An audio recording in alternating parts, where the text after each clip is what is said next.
الحمد لله نحمده ونستعينه ونستغفره ونؤمن به ونتوكل عليه ونعوذ بالله من شرور أنفسنا ومن سيئات أعمالنا من يهده الله فلا مضل له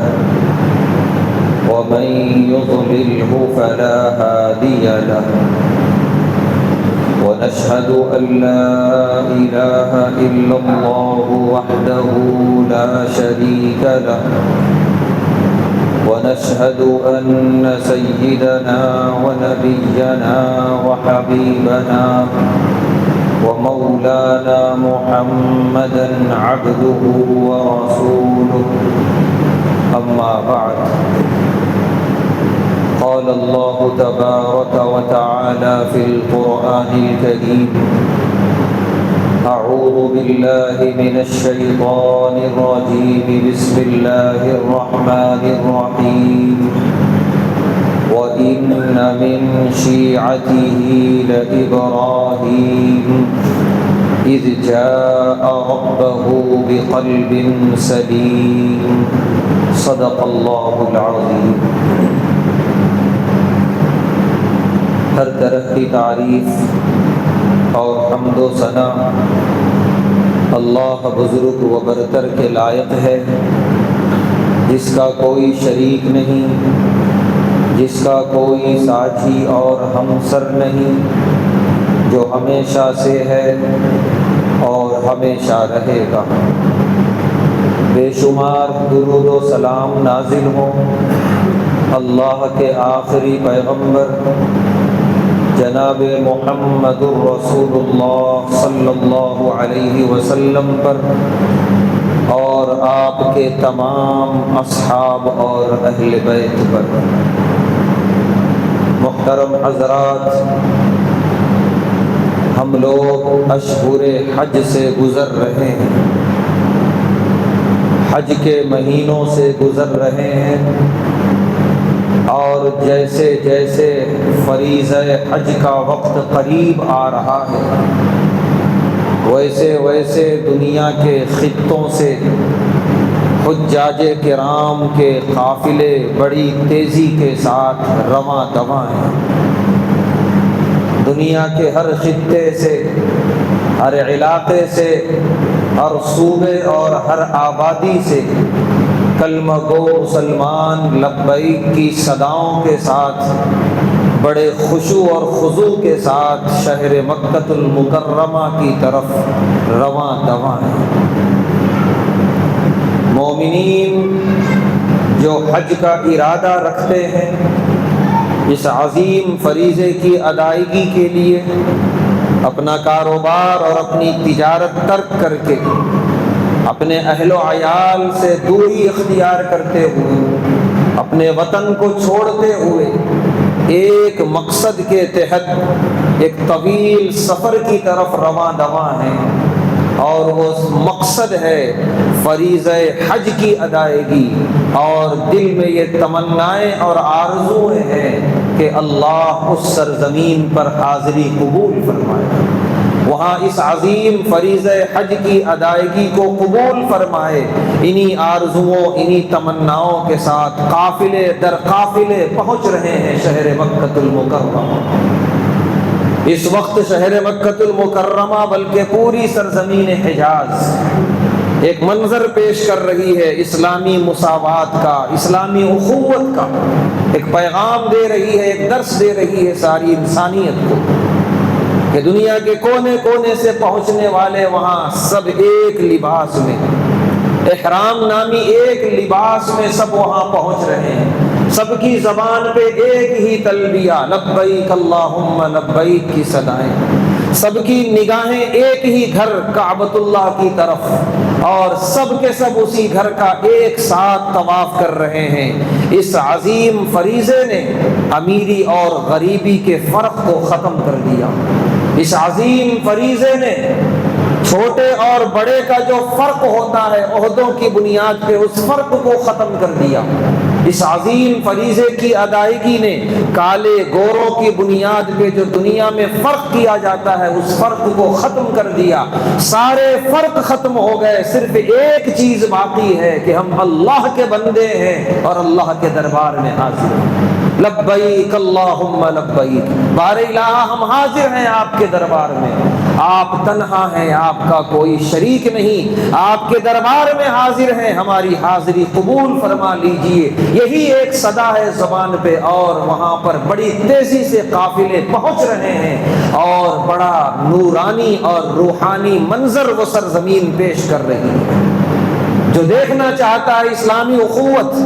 اسلامی مساوات، وہ سرزمین حجاز پہ ایک نظر ڈال دے کہ یہ اسلام ہے جو سب کچھ ختم کرنے کے لیے آیا، ہاں صرف یہ پیغام دینے کے لیے آیا کہ تم میں سب سے معزز وہ ہے جس کے دل میں سب سے زیادہ تقویٰ ہے۔ باقی امیری غریبی اللہ کے پاس کوئی چیز نہیں ہے، چھوٹے بڑے غلام اور آقا یہ اللہ کے پاس اس کا کوئی مقام نہیں ہے، رنگ و روپ کا اللہ کے پاس کوئی مرتبہ نہیں ہے، اگر مرتبہ ہے تو دل کے تقوی کا ہے۔ لہذا وہاں پہنچ کر جس نے جتنا اپنے دل کی صفائی کر لی، جتنا تقوی لے کر آیا، جتنا متقی بن کر آیا، وہ اللہ کا اتنا محبوب ہے، اللہ کا اتنا مقرب ہے۔ دعا ہے کہ وہاں پہنچنے والے تمام زائرین مکہ، تمام حجاج کرام کی اللہ عبادتوں کو قبول فرمائے۔ یقیناً جب یہ مہینہ آتا ہے، یہ منظر ہمارے سامنے ہوتا ہے، تو ہمارے دل و دماغ میں ایک ہی شخصیت کا نام حضرت ابراہیم علیہ السلام، یہی نام گونجتا ہے۔ آخر کیا تھی وہ شخصیت؟ آخر کیا تھا اس شخصیت کا مقام، مرتبہ؟ کیا عالی شان والے تھے، کیا عظیم المرتبت تھے وہ کہ ایک دو نہیں لاکھوں لاکھ انسان اس مہینے میں وہی کرتے ہیں جو وہ کر کے چلے گئے، وہی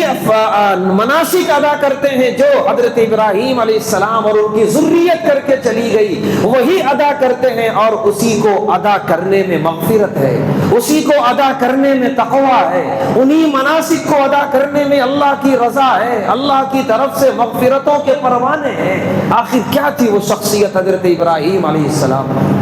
یقیناً ایک دو خوبیاں نہیں، خوبیوں کا سمندر ہے حضرت ابراہیم علیہ السلام کے اندر، اور تمام خوبیوں کا اللہ نے قرآن کریم میں مختلف مقامات پہ تذکرہ فرمایا۔ یہاں پر ایک خوبی کا آج تذکرہ کرنا ہے۔ حضرت ابراہیم علیہ السلام کا اللہ نے ذکر فرمایا سورہ صافات میں، تو فرمایا وَإِنَّ مِن شِيعَتِهِ لَإِبْرَاهِيمَ، کہ یقیناً اسی انسانی جماعت میں، اسی انسانی گروہ میں میرے ایک بندے تھے ابراہیم علیہ السلام۔ آگے اللہ نے فرمایا اِذْ جَاءَ رَبَّهُ بِقَلْبٍ سَلِيمٍ، انہوں نے اپنے رب کے حضور اپنا صاف ستھرا دل پیش کیا تھا۔ یہ تعریف حضرت ابراہیم علیہ السلام کی اللہ فرما رہے ہیں، اور بہت بڑی خصوصیت بیان کر رہے ہیں۔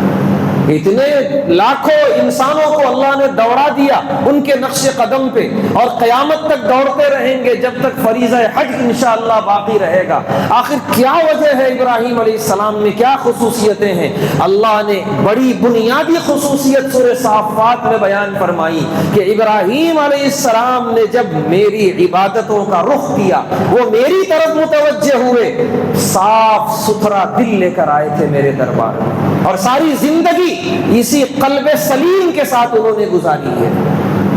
یہ بہت بڑا پیغام ہے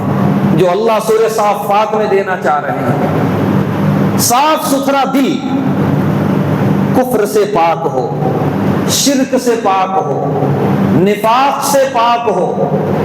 حسد سے پاک ہو، آپسی دشمنی کینے سے پاک ہو، ایک دوسرے کے تعلق سے جو دل کے اندر جذبات ہوتے ہیں انتقامی جذبات سے پاک ہو۔ یہ تمام تر عیوب، یہ تمام تر گندگیاں، اس سے جو بندہ اپنے دل کو صاف کر لیا اور پھر اللہ کے حضور کو پہنچا، اللہ کی عبادت کی، اللہ سے مانگا، اللہ کی طرف سے رحمتیں برکتیں اس قلب پہ اترتی ہیں۔ وہ قلب کا جو انسان ہوتا ہے، جس انسان کا وہ دل ہوتا ہے، وہ انسان اللہ کے پاس مقرب ہوتا ہے، معزز ہوتا ہے۔ تو صاف ستھرا دل، قلب سلیم، یہ اولین شرط ہے اللہ کے پاس مقبول ہونے کی۔ یہ دل جس کے بارے میں پیارے نبی صلی اللہ علیہ وسلم نے فرمایا کہ جسم کے اندر ایک ٹکڑا ہے، اذا صلحت صلح الجسد کلہ واذا فسدت فسد الجسد کلہ، کہ وہ ٹکڑا اگر صحیح سالم رہا سارا جسم صحیح سالم رہے گا، اگر اس ٹکڑے میں فساد آ گیا، خرابی آ گئی، سارا جسم خراب ہو جائے گا۔ پھر آگے آپ نے فرمایا الا وہی القلب، سنو اس ٹکڑے کا نام ہے قلب اور دل۔ یہ صرف ایک جسمانی اعتبار سے ہی نہیں، جسمانی اعتبار سے بھی معالج اور حکما کہتے ہیں کہ اگر دل صحیح کام کر رہا ہے سارا جسم صحیح رہے گا، سارے جسم کے جو خون کا دوران ہے وہ صحیح رہے گا، آدمی صحت مند رہے گا۔ اور اگر اس کے اندر خرابی آ گئی کسی بھی قسم کی، اس کا اثر سارے جسم پہ پڑے گا، ساری زندگی پہ پڑے گا۔ یہ تو ظاہری اعتبار سے ہے ہی، پیارے نبی صلی اللہ علیہ وسلم باطنی اعتبار سے ارشاد فرما رہے ہیں کہ اس دل کے اندر جتنی رحمتیں، جتنی برکتیں، جتنا ایمان کا نور ہوگا، سارے جسم کے اعضاء صحیح سلامت ہوں گے۔ آنکھوں سے آدمی حلال دیکھے گا، کان سے حلال سنے گا، زبان صاف ستھری ہوگی، اعضاء و جوارح سے وہ جو اعمال کرے گا، جو اخلاق پیش کرے گا، انتہائی انسانیت والے گا۔ لیکن اگر یہی دل خراب ہے، ہدایت کا دروازہ بند ہے، یا بڑی کمزور سی ہدایت ہے، اور اس دل کے اندر گناہوں کا مجموعہ ہے، یہ دل حسد، کینہ، دشمنی، انتقام سے بھرا پڑا ہے، تو پھر انسان کا پورا جسم، اس کا بولنا، اس کا دیکھنا، اس کا سننا، اس کے فیصلے لینا، یہ سب کے سب خراب ہوں گے، سب کے سب غیر اسلامی ہوں گے، سب کے سب حلال کے دائرے سے نکل کر حرام میں داخل ہوں گے۔ تو سب سے پہلی ذمہ داری یہ ہے کہ آدمی اپنے دل کی فکر کرے۔ اسی لیے سورہ شمس میں اللہ نے فرمایا وَنَفْسٍ وَمَا سَوَّاهَا قَدْ أَفْلَحَ مَنْ زَكَّاهَا وَقَدْ خَابَ مَنْ دَسَّاهَا۔ پہلے اللہ نے نفس کی اور دل کی قسم کھائی، اس کے بعد فرمایا کامیاب ہو گیا وہ شخص جس نے اپنے دل کی صفائی کر لی، تزکیہ کر لیا۔ وَقَدْ خَابَ مَنْ دَسَّاهَا، ناکام رہے گا وہ شخص، نامراد رہا وہ شخص جس نے اپنے دل کی صفائی نہیں کی اور اسی طرح اسے چھوڑ دیا۔ گندگیوں کا مجموعہ، گناہوں کا مجموعہ۔ یہ حدیثیں، یہ آیات کریمہ ہمیں ایک بات بتا رہی ہے کہ ہم اگر اپنے دل کو صاف ستھرا رکھ کے زندگی گزار رہے ہیں، ہماری عبادتیں مقبول، ہماری دعائیں مقبول، ہماری زندگیوں میں رحمتیں، برکتیں، بلکہ ایک مومن کا دل اللہ کی رحمت اور برکت کا محبت ہوتا ہے۔ محبت مانے اترنے کا مقام، کہ اللہ کی طرف سے جو رحمتیں اترتی ہیں، ہم رحمتیں مانگتے ہیں اللہ سے، اے اللہ ہماری زندگی میں رحمتیں عطا فرما، اے اللہ ہماری زندگی میں برکتیں عطا فرما، تو وہ زندگی میں کدھر اترتی ہیں رحمتیں؟ سیدھے دل پہ اترتی ہیں۔ یہ محبت ہے رحمتوں کا، برکتوں کا۔ یہ جتنا صاف ستھرا رہے گا رحمتیں اتنی متوجہ ہوں گی اللہ کی، اور جتنا یہ گندا ہوگا، جتنا یہ غلاظتوں اور گناہوں کا مجموعہ رہے گا اس کے اندر، اتنا ہی اللہ تبارک و تعالیٰ کی رحمتیں، برکتیں اس سے دور رہیں گی۔ صاف ستھرے دل کی ایک علامت علماء نے یہ لکھی ہے کہ جس آدمی کا دل صاف ستھرا رہتا ہے، رحمت کے فرشتے اس کے ساتھ رہتے ہیں، اس سے اللہ تبارک و تعالیٰ خیر کے کام کرواتے ہیں، وہ انسان دوسرے انسانوں کے لیے نفع بخش بنتا ہے۔ اور جس انسان کے دل میں گناہوں کا مجموعہ ہو جاتا ہے، وہ شیطانوں کا اڈا اور بسیرا بن جاتا ہے، پھر وہ شخص شیطانوں کے ہاتھ کا کھلونا بن جاتا ہے۔ شیطان جو گناہ چاہتے ہیں اس شخص سے کرواتے ہیں۔ خلاصہ یہ نکلا کہ انسانی جسم میں سب سے زیادہ دار و مدار اگر کسی عضو پر ہے تو وہ دل ہے۔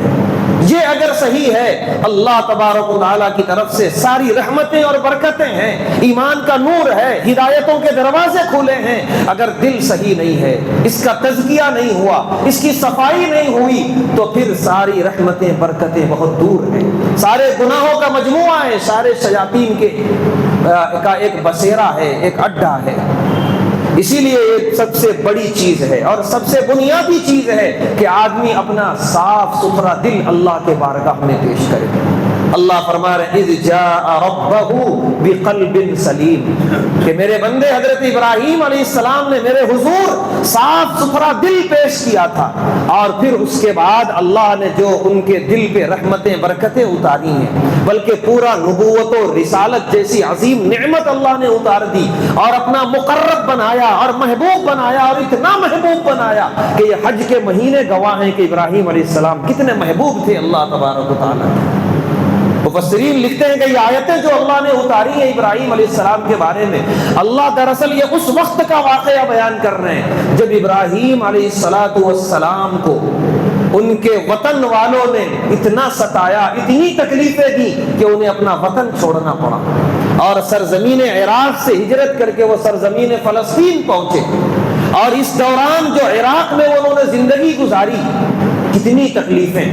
اہل خانہ کی طرف سے تکلیفیں، افراد خاندان کی طرف سے تکلیفیں،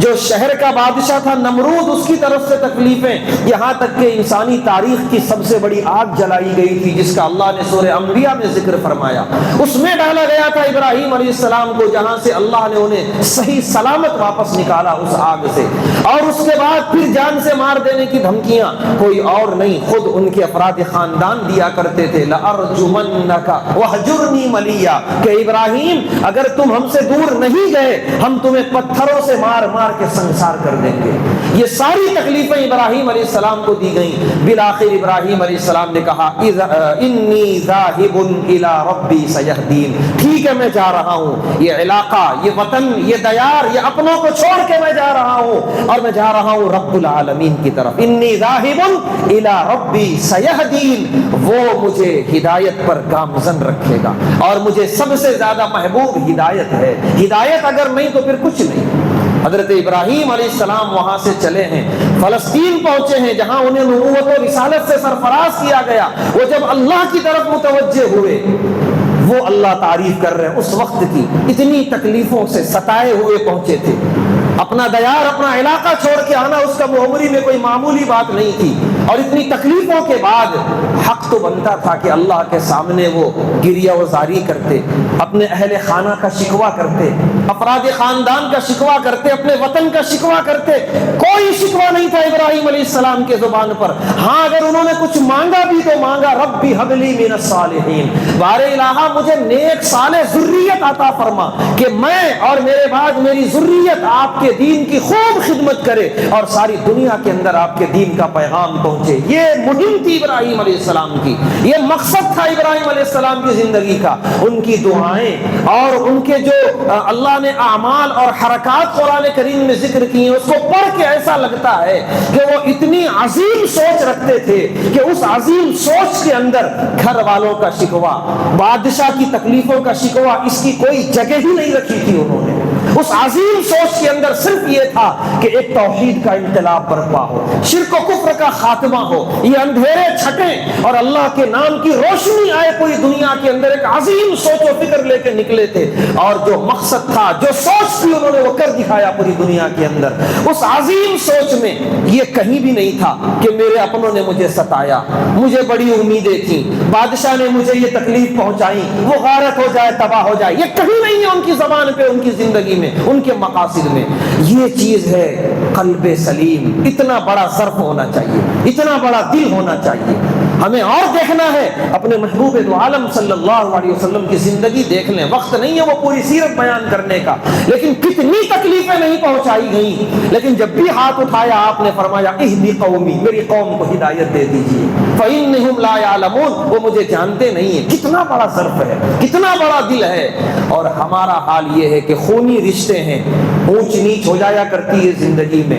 اور اس کو لے کر ہم دل میں بیٹھ گئے، زندگی ساری اسی بوجھ کے ساتھ گزار رہے ہیں، اور ہماری زندگی کے مقصدوں میں سے یہ مقصد بن جاتا ہے اس سے بات نہیں کرنا ہے، اس کو جہاں تک ہو سکے تکلیف پہنچانا ہے۔ کوئی زندگی میں ایسا موقع ہے اسے ذلیل کر کے چھوڑنا ہے، یہ ہمارے زندگی کے مقاصد میں داخل ہو جایا کرتا ہے۔ کتنی گھٹیا سوچ ہے ہماری، کتنی معمولی سوچ ہے ہماری، کتنا چھوٹا دل رکھ کے ہم زندگی گزار رہے ہیں، اور نام لیوا ہیں جناب محمد الرسول اللہ اللہ صلی اللہ علیہ وآلہ وسلم کے، نام لیوا ہے سیدنا ابراہیم اور اسماعیل علیہ السلام کے، جبکہ ان کی زندگیاں، ان کی سوچ، ان کے مقاصد آسمانوں پہ ہیں اور ہم ذلت کے گڑھے میں گرے ہوئے ہیں نیچے۔ یہ قلب سلیم ہے ہمارا۔ یقیناً زندگیوں میں اونچ نیچ ہوتی ہے، انسان ہے، لیکن جتنا جلد ہو سکے اسے ختم کر دیا جائے، اسے بھلا دیا جائے۔ سامنے والا تیار نہیں ہے بھلانے پہ، اللہ کے حوالے کر دیا جائے، اپنا دل تو صاف ہو جائے، ہم تو ہلکے ہو جائیں، ہماری زندگی میں سکون آ جائے، اللہ کی رحمتیں ہماری طرف تو متوجہ ہو جائیں، لیکن نہ وہ بھلانے تیار نہ ہم، دونوں اسی بوجھ کو لے کے زندگی گزار رہے ہیں۔ اور عجیب بات یہ ہے کہ کعبے کا طواف وہ بھی کر رہا ہے، کعبے کا طواف ہم بھی کر رہے ہیں، جبکہ علماء نے بنیادی شرط لکھی ہے کعبۃ اللہ پہنچنے کی، دل کو صاف ستھرا کر کے جانا ہے، جس سے بھی ہو گئی غلطیاں معافی تلافی کر کے جانا ہے، دل کو صاف ستھرا کر کے پہنچنا ہے۔ ایک وجہ تو یہ ہے کہ وہ حقوق اللہ ہے اور یہ حقوق العباد ہے، حقوق العباد میں اگر یہ ظلم باقی رہا تو پھر حقوق اللہ مقبول نہیں ہوگا، لہذا اتنی اہم ترین عبادت، اتنا وقت لگا کر، اتنی محنت کر کے، اتنے پیسے لگا کر اگر اس کی قبولیت میں شک ہو تو پھر فائدہ کیا ہے؟ لہذا پہلے سے ہی دلوں کو صاف ستھرا کر کے سفر کا آغاز کیا جائے، ایک وجہ یہ ہے۔ دوسری وجہ یہ ہے جس عظیم شخصیت کے یادگار میں یہ فریضہ حج منظم کیا اللہ تعالیٰ نے، اس عظیم شخصیت کی خصوصیت اللہ نے بیان فرمائی، اذ جاء ربہ بقلب سلیم، کہ وہ قلب سلیم اور صاف ستھرا دل لے کر اللہ کے حضور میں آیا کرتے تھے۔ جب ان کی سنت کی ادائیگی ہے تو جب تک دل صاف ستھرا نہیں ہوگا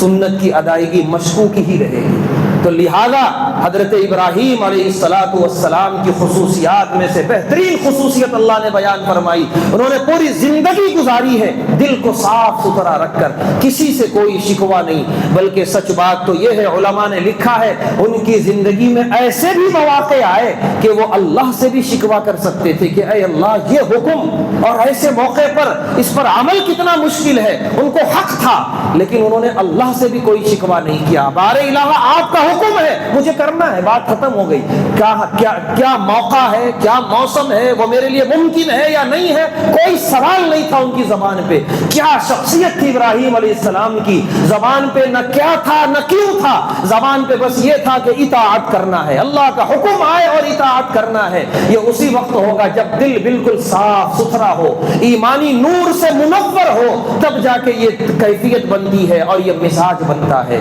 اسی لیے سورہ شعراء میں اللہ نے فرمایا یوم لا ينفع مال ولا بنون، اس دن کی فکر کر لو جس دن نہ مال و دولت کام آئے گی نہ اولاد کام آئیں گے، کچھ بھی کام نہیں آئے گا، الا من اتى اللہ بقلب سلیم، ہاں جو صاف ستھرا دل لے کے آئے گا اللہ کے دربار میں وہ کام آ جائے گا، وہ شخص کامیاب ہو جائے گا۔ کتنی بڑی بات اللہ نے سورہ شعراء میں ارشاد فرمائی۔ لہذا ہم میں سے کب کس کا آخری وقت آ جائے کہا نہیں جا سکتا، موت کب کی کس کی لکھی ہے وہ اللہ بہتر جانتا ہے۔ لہذا بھلائی اور کامیابی اسی میں ہے، دل کو صاف ستھرا رکھ کے زندگی گزارے تاکہ جب بھی آخری سانس چلے تو اس حال میں چلے کہ ہمارا دل صاف ستھرا ہو، اس وقت دل کی جو کیفیت ہوگی اسی کیفیت کے ساتھ قبر سے اٹھایا جائے گا اور اللہ کے سامنے حاضری ہوگی۔ لہذا دل صاف ستھرا ہو تاکہ آخرت میں پچھتاوا نہ رہے، ناکامی کا منہ نہ دیکھنا پڑے۔ حدیث پاک ہے، حضرت عبداللہ بن عمرو رضی اللہ تعالی عنہما سے روایت ہے، کہتے ہیں قیل لرسول اللہ صلی اللہ علیہ وسلم، کہ پیارے نبی صلی اللہ علیہ وسلم سے ایک سوال کیا گیا، ای الناس افضل، اے اللہ کے رسول صلی اللہ علیہ وسلم انسانوں میں بہترین اور افضل انسان کون سا ہے؟ پیارے نبی صلی اللہ علیہ وسلم نے دو صفت ارشاد فرمائی، مخموم القلب صدوق اللسان۔ صحابہ نے عرض کیا صدوق اللسان تو ہم سمجھ گئے، جو زبان کا سچا ہو، زبان صاف ستھری ہو وہ شخص افضل ہے۔ مخموم القلب کا کیا مطلب؟ پیارے نبی صلی اللہ علیہ وسلم نے فرمایا هو النقی التقی لا اثم علیہ ولا غل ولا حسد۔ مخموم القلب کا مطلب وہ دل ہے جو اتنا صاف ہو، اتنا صاف ستھرا ہو، اس پر کوئی گناہ کا داغ اور دھبا نہ ہو، اس میں کوئی حسد نہ ہو، اس میں کوئی کینہ نہ ہو، غل نہ ہو، بالکل صاف اور قلب سلیم ایسا دل رکھنے والا انسان اور صاف ستھری سچی زبان رکھنے والا انسان سب سے افضل ہے اس روئے زمین پر۔ پیارے نبی صلی اللہ علیہ وسلم نے اس حدیث پاک میں بھی بتا دیا کہ انسان کو اپنا دل صاف ستھرا رکھنا کتنا ضروری ہے۔ آج پوری دنیا میں ایک ہلچل ہے فریضہ حج کی ادائیگی کے لیے، اور یقیناً جب بھی یہ موسم آتا ہے کلمہ گو مسلمان اپنے اپنے گھروں سے نکلتے ہیں، جن کو اس سال جن کا بلاوا ہوتا ہے، جو مقبول کیے جاتے ہیں اس سرزمین پر پہنچنے کے لیے، یقیناً وہ جاتے ہیں، اور جو انہیں الوداع کہتے ہیں ان کے دلوں میں بھی بڑی حسرتیں ہوتی ہیں کہ کاش وہ وقت آئے اس غریب کو بھی قبول کیا جائے، یہ غریب بھی وہاں پہنچے اور کعبۃ اللہ کا طواف کرے۔ حسرتوں کے ساتھ، بڑی تمناؤں اور آرزوؤں کے ساتھ انہیں الوداع کیا جاتا ہے، رخصت کیا جاتا ہے۔ یہ ساری خصوصیتیں، یہ ساری رحمتیں، یہ ساری برکتیں یقیناً ایک شخصیت ابراہیم علیہ السلام کے نام موسوم ہے، جو خوبیوں کا سمندر تھے۔ ان خوبیوں میں ایک بڑی خوبی اللہ نے بیان فرمائی، اذ جاء ربہ بقلب سلیم، وہ دل صاف ستھرا رکھ کے زندگی گزارا کرتے تھے۔ کم سے کم اگر ہمیں بھی حج کے لیے قبول کر لیا گیا، اللہ کا بہت بڑا کرم ہے، اور اللہ سب کو یہ موقع عنایت فرمائے۔ لیکن جنہیں قبول نہیں کیا گیا انہیں اللہ نے یہ اختیار تو ضرور دیا ہے کہ تم جہاں رہو دل کو صاف ستھرا رکھ کے زندگی گزارو، رحمتیں برکتیں وہاں اتریں گی اور زندگی میں سکون اور اطمینان حاصل ہوگا۔ اس حال میں موت آ جائے انشاءاللہ اللہ کے دربار میں کامیاب لوگوں میں لکھے جائیں گے۔ اللہ تبارک و تعالیٰ سے دعا ہے اللہ تبارک و تعالیٰ ہم تمام کو قلب سلیم کے ساتھ زندگی گزارنے کی توفیق عطا فرمائے۔ زندگی کے رحمتوں برکتوں میں رکاوٹ بننے والے جو گناہ ہیں ان تمام سے ہم سب کی حفاظت فرمائے۔ وآخر دعوانا الحمدللہ۔